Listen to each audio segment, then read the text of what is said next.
Assalamualaikum. Afshan Mas here, lecturer from Faculty of Computing and Emerging Technologies. Welcome to the first lecture of operating system. So let's start it. So this course is about the functionalities of operating system, scope of operating system, their usage, their problem identifications and other matters. So operating system क्या है, सबसे पहले हम उसको देखते हैं, हम उसको स्टडी क्यों करते हैं और इस कोर्स के बारे में जानते हैं। सो ये 3 क्रेडिट आवर्स का कोर्स है which is basically including the functionalities, their management and other services relevant to the operating system. So first of all, look at the definition of operating system. This is the system software basically. So what is the system software? You know about it. Software is the category of software. As all of you know, we have different categories of software. One of them is the system software.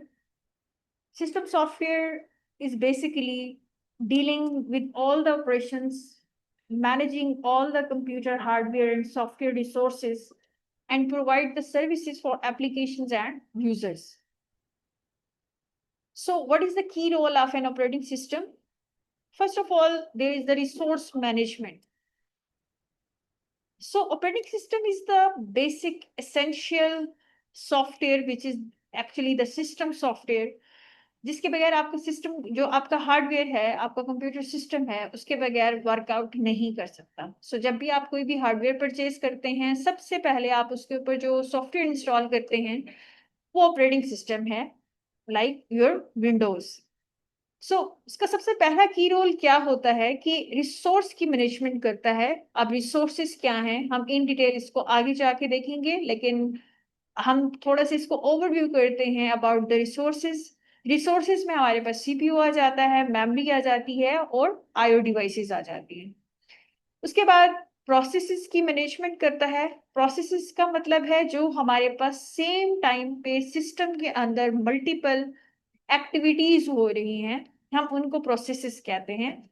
और operating system की ही responsibility है कि वो same time पे multiple programmes को, processes को वो handle करता है और उसको multi programming, multi tasking, multi processing इस तरह का नाम दिया जाता है।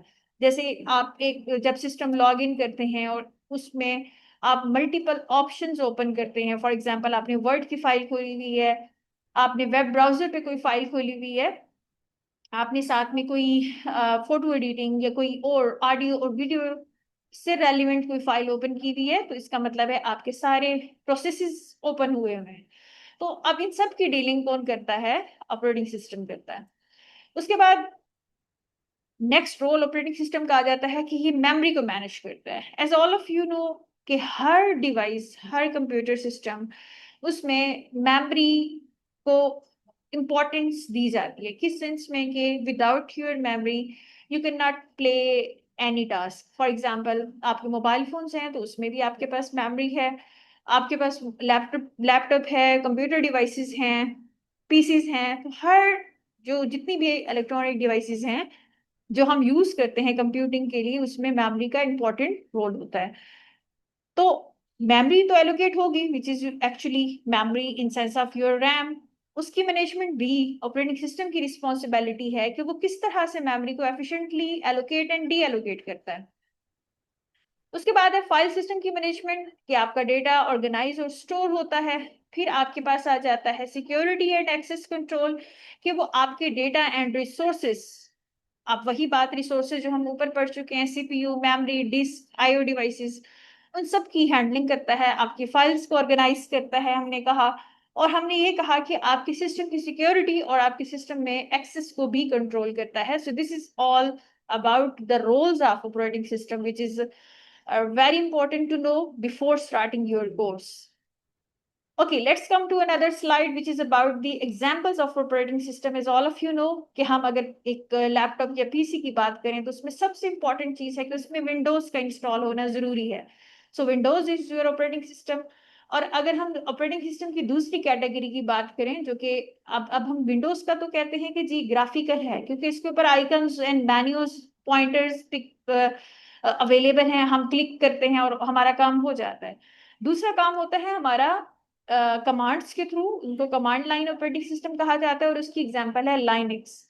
फिर जो हम बात करते हैं कि हमारे पास मैकबुक वगैरह हैं, उसमें जो ऑपरेटिंग सिस्टम है वो उसका सेपरेट होता है और उसको मैक ऑपरेटिंग सिस्टम कहा जाता है।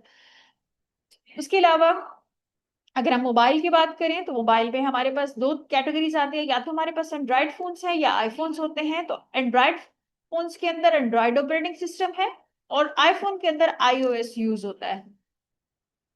उसके बाद अगर हम स्पेशलाइज्ड की बात करें, लाइक जो हमारे पास रियल टाइम ऑपरेटिंग सिस्टम है वो भी यूज होते हैं। फॉर एग्जांपल डिफरेंट हमारे पास जो सिस्टम्स हैं जो रियल टाइम मॉनिटरिंग कर रहे होते हैं, वो भी आपके रियल टाइम ऑपरेटिंग सिस्टम में आते हैं, जैसे कि स्मार्ट होम हो गए या स्मार्ट सिक्योरिटी सिस्टम्स हो गए।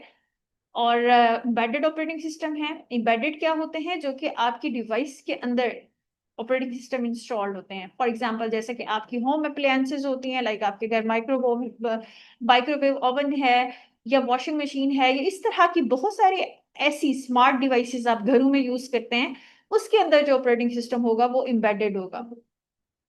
उसके अलावा है कि that why do we study the operating system, this is the foundation question of operating system, that why we study it. So सबसे पहली रीजन तो ये है कि this is the foundation of computer science.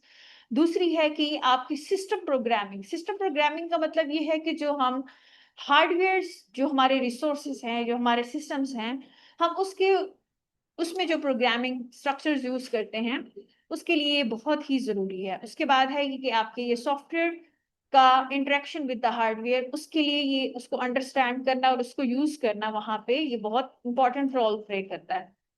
फिर हम आ जाते हैं कि ये कहाँ कहाँ यूज होगा। ये software engineering, cyber security, cloud computing, वहां पे सबसे इंपॉर्टेंट रोल प्ले करता है।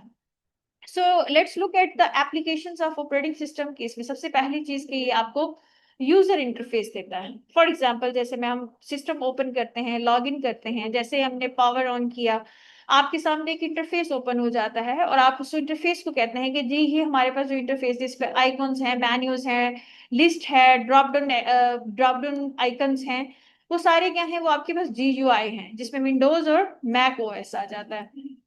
फिर हमारे पास, अभी मैंने लास्ट स्लाइड पे कहा कि दूसरे होते हैं वो कमांड लाइन होते हैं। This is another type of operating system, और ये आप कह लें कि इंटरफेस की दूसरी कैटेगरी है कि आपको हर काम करने के लिए कमांड टाइप करनी पड़ती है। और उस कमांड लाइन ऑपरेटिंग सिस्टम की सबसे अच्छी दो एग्जांपल्स हैं, वो है लाइनक्स एंड यूनिक्स। उसके बाद रिसोर्स एंड प्रोसेसेस की मैनेजमेंट भी करता है। मल्टीपल टास्क को एक वक्त में रन करना, उनकी एलोकेशन करना, डी एलोकेशन करना, ये सारे टास्क हम इंशाल्लाह one by one next up to coming lectures में देखेंगे। फिर है फाइल एंड डेटा की मैनेजमेंट, कि ओवरऑल फाइल और डेटा को मैनेज करता है कि आपके सिस्टम में जितनी फाइल्स हैं उनको किस तरह से ऑर्गेनाइज कर रहा है। ये भी ऑपरेटिंग सिस्टम की रिस्पॉन्सिबिलिटी है। जैसे ऑपरेटिंग सिस्टम हमारे पास किसी न किसी फाइल सिस्टम के थ्रू काम कर रहा होता है, NTFS है, या दूसरा कोई फाइल सिस्टम यूज कर रहा है, तो फाइल और डेटा की मैनेजमेंट भी इसकी रिस्पॉन्सिबिलिटी में आता है। ओके, उसके बाद है कि नेटवर्किंग और कम्युनिकेशन में भी वो यूज करता है कि आपने इंटरनेट कनेक्टिविटी, फॉर एग्जांपल आपने वेब ब्राउजर के पे काम करना है या नेटवर्क और कम्युनिकेशन सॉफ्टवेयर भी यूज करने हैं, तो उसको भी ये सपोर्ट प्रोवाइड करता है operating system. So without operating system, without client server, मतलब आपने क्लाइंट सर्वर या डिस्ट्रीब्यूटेड सिस्टम यूज करना है, तो उसके लिए जो सबसे बेस है, जो फाउंडेशन है, that is your OS। So security and protection की अगर हम बात करें तो आपके सिस्टम में अथेंटिकेशन सबसे इंपॉर्टेंट है, कि जैसे ही आप सिस्टम लॉग इन करते हैं उसमें पासवर्ड और बायोमेट्रिक आइडेंटिफिकेशंस होती हैं, ताकि आपका सिस्टम सिक्योर रहे और उसको कोई भी अनऑथराइज्ड पर्सन एक्सेस ना कर सके। ये भी आपके ऑपरेटिंग सिस्टम की फंक्शनैलिटीज में आता है, रोल्स में आता है, कि वो एक्सेस कंट्रोल देता है फाइल एंड डिवाइसेस को। फिर है एप्लीकेशंस को सपोर्ट करता है कि आप जितनी भी एप्लीकेशंस यूज करते हैं, सो एप्लीकेशंस क्या हैं? जैसे कि आप एप्लीकेशन सॉफ्टवेयर यूज करते हैं, लाइक माइक्रोसॉफ्ट ऑफिस हो गया, ब्राउजर्स हो गया, डिफरेंट आईडीईज हैं, इंटीग्रेटेड डेवलपमेंट इन्वायरमेंट्स आप यूज करते हैं, उसके प्रोडक्टिविटी सॉफ्टवेयर आप वहां पे यूज करते हैं। इंटरटेनमेंट को सपोर्ट करती है, लाइक गेम्स, मीडिया प्लेयर्स। उसके बाद वो क्लाउड और सर्वर एप्लीकेशंस हैं उसको होस्ट करती है। सो ऑपरेटिंग सिस्टम क्या करता है? एक्सप्लॉइट करता है हार्डवेयर रिसोर्सेज को, वन और मोर processes, provides a set of services to the system user। अब सिस्टम यूजर कौन से हैं? जो हम सिस्टम को यूज कर रहे हैं, we are the system users. उसके अलावा हमारे पास सेकेंडरी मेमोरी और जो आईओ डिवाइसेस हैं वो उनको भी डील कर रहा है meanwhile. So let's come toward the basic elements of processors. So मैं अपना ये वाला लेक्चर यहीं पे एंड कर रही हूँ, इंट्रोडक्टरी एलिमेंट। नेक्स्ट लेक्चर में इंशाल्लाह हम प्रोसेसर्स और उसकी फंक्शनैलिटीज के बारे में बात करेंगे। Thank you so much.